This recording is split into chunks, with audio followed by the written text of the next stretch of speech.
હું મારો એક વધુ વિડીયો જાહેર કરું છું, જેમાં હું દેશના તમામ નાગરિકો તથા મારા પાટીદાર સમાજ તથા દેશના તમામ સમાજ, દરેક નાગરિક, ભાઈ બહેન, વડીલ, બાળકો, તમામ લોકો જે ફેસબુક વાપરતા હોય, વોટ્સઅપ વાપરતા હોય, તેમને મારી એક નમ્ર વિનંતી છે કે હું જ્યારથી આ 5 દિવસથી જે મેં અભિયાન ચાલુ કર્યું છે, જેમાં મને ખૂબ જનતાનો અને પબ્લિકનો, મારા સમાજનો મને ખૂબ સહકાર મળી રહ્યો છે.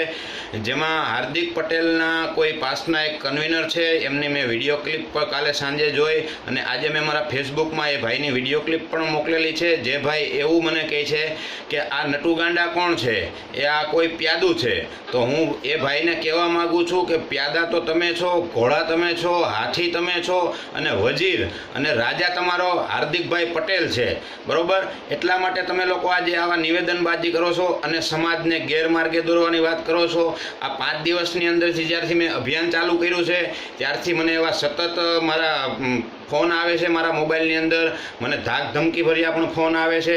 પણ હું આવા લોકોથી ડરવાનો નથી કે કોઈ મારા સમાજને હું ગેરમાર્ગે લઈ જવા નથી માગતો. આવા લોકોથી હું મારા સમાજને અને દેશની દરેક જનતાને હું દૂર રાખવા માગું છું. અને મારી દરેક જનતાને મારો એક જ સવાલ છે કે આવા લોકોથી ચેતતા રહેજો. આવા લોકોને સમાજની અંદર સ્થાન ન આપતા, મોટા ન બનાવતા. અને મારી જ્યાં પણ હું આગામી 4-5 દિવસની, 2 થી 3 દિવસની અંદર મારી સભા થવાની છે, એ હું મારા આગળના વિડીયોમાં તમને એનું ટાઈમ ટેબલ અને એમનું સરનામું આપીશ. જેમાં મને કોઈ પણ જાતનો આ ફૂલહાર કે કોઈ પણ વસ્તુ ન કરતા કે કોઈ બીજી કોઈ મોટી વ્યવસ્થા મારા માટે ન કરતા, ફક્ત ને ફક્ત મને આટલો એક સાથ સહકાર આપજો, જેથી હું આવા લોકોને ઉઘાડા પાડીશ. અને મને એવા ધમકી ભર્યા ફોન આવે છે કે ભાઈ હાર્દિક પટેલ અને રેશમાબેન પટેલ વિરુદ્ધ તમે આવું શું કામ ભાષણ કરો છો, તમારા વિડીયો શું કામ અપલોડ કરો છો? તો હું એ લોકોને એવું કહું છું કે ભાઈ તમારો હાર્દિકભાઈ જે છે એને તમારે આ 2 વર્ષ માટે તમે સમાજનું લઈને બેઠા છો, તો આજે 2 વર્ષમાં સમાજ માટે હાર્દિકભાઈ પટેલે શું કર્યું?